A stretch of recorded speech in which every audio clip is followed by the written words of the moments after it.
Get ready for Real Talk Radio. You're listening to the National Intel Report with your host, John Stadtmiller. All right, ladies and gentlemen, we're back. Mr. Chapman, are you there? Yes, I am. All right, you're having some phonytail problems today?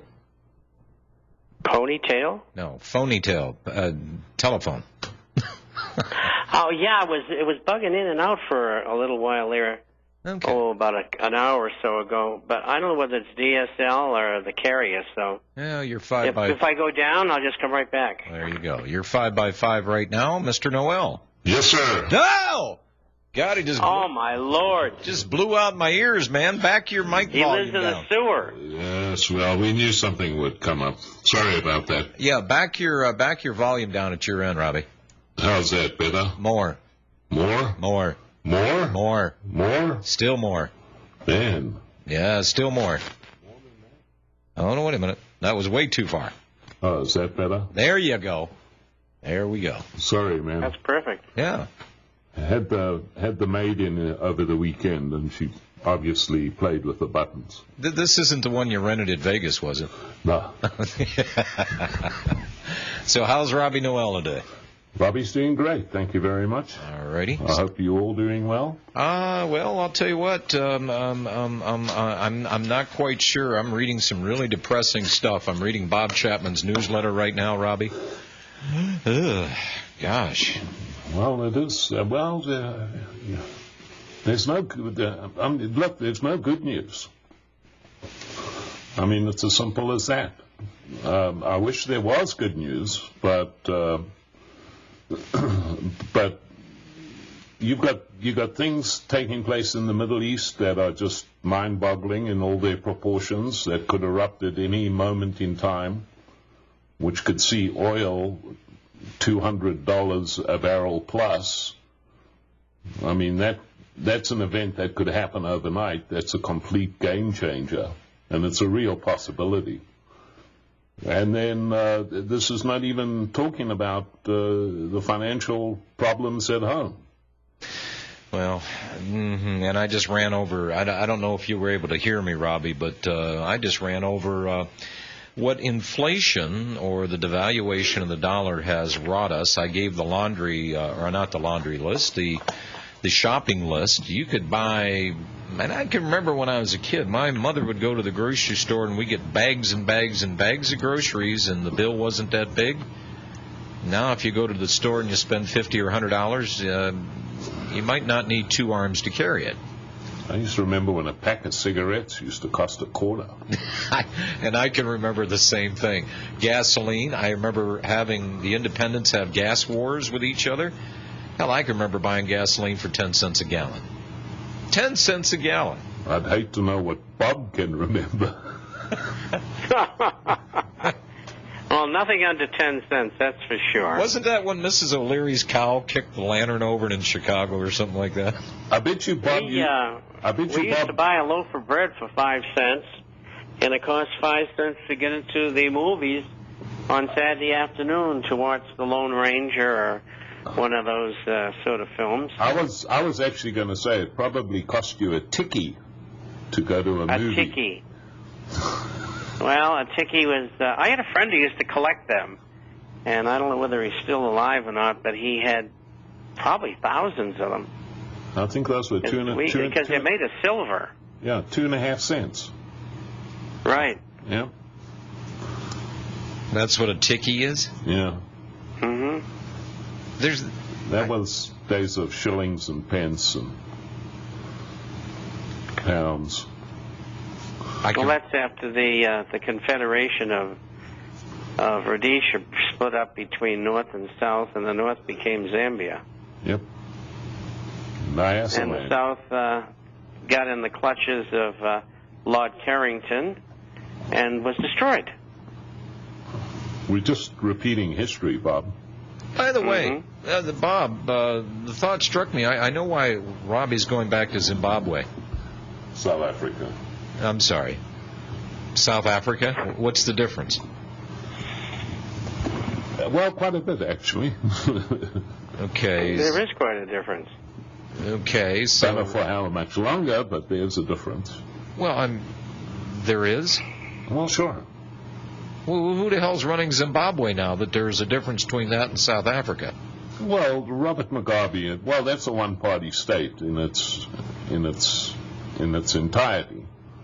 South Africa still has a quasi two-party system, but doesn't sound like it's going to last very much longer, because just like here, the ANC wants to clamp down on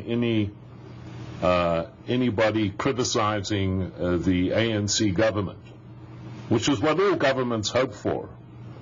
I mean, that's why America introduced the Patriot Act. The Patriot Act was nothing more than an attempt to shut down any opposition to official government policy for people's fear of being classified as a terrorist.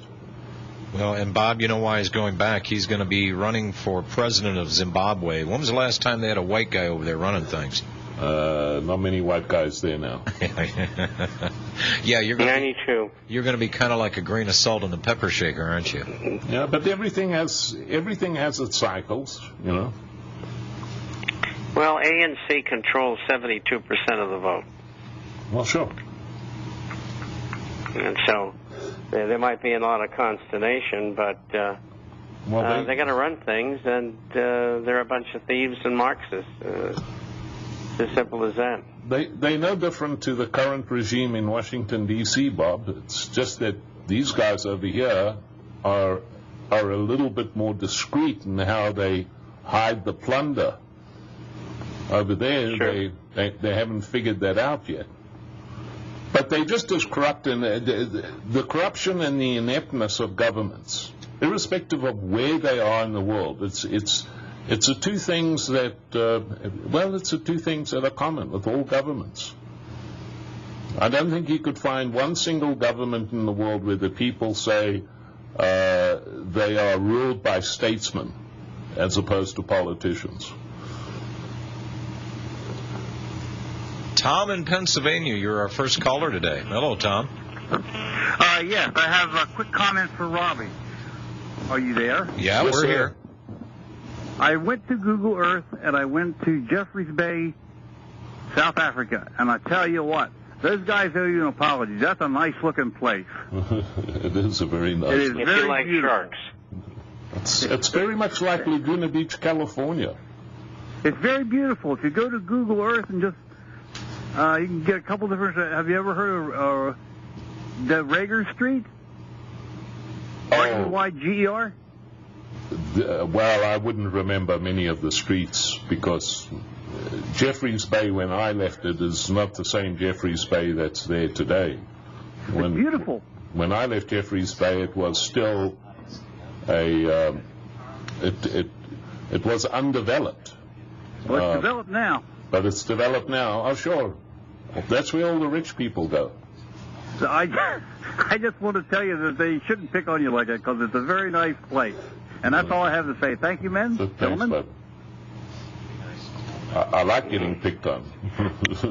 Well, very disoriented caller there, John. Well, I'm sorry, I was discussing some technical problems here with the engineer. I'm sorry, did I miss something? Yeah. You missed the whole time. One of the best parts of the program. Yeah, absolutely. I heard Tom say something about that's a nice, beautiful area, and I'm thinking it won't be once Robbie gets there. And then I had to discuss technical stuff. At any rate, so where do we leave Tom here? Tom's gone. Okay, Tom's gone. Okay. Before I get into your newsletter, Mr. Chapman, I want people to do something here.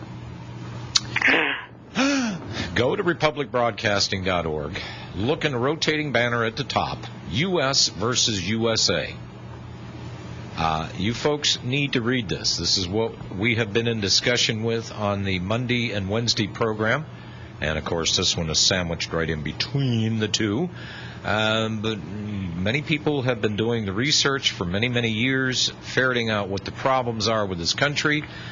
Folks, go take a look at this, and you tell me why we're in the state that we're in.